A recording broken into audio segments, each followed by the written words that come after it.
Filing of nominations for assembly elections in Meghalaya and Nagaland begins today.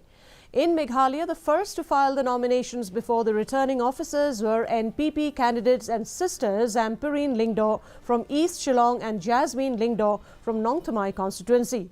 The sisters walked to the Deputy Commissioner's office along with their supporters to find the nominations. Independent candidate from Malame PM's AIM also filed his nominations.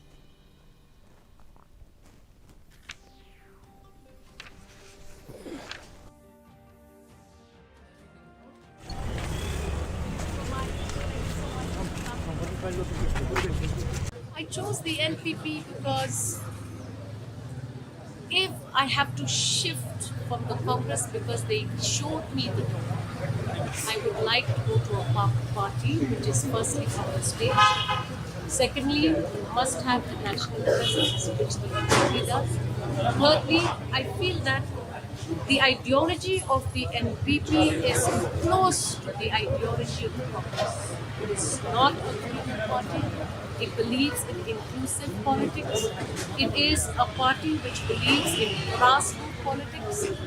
And this way I follow in the same footsteps that I have always been coached and trained to over the years.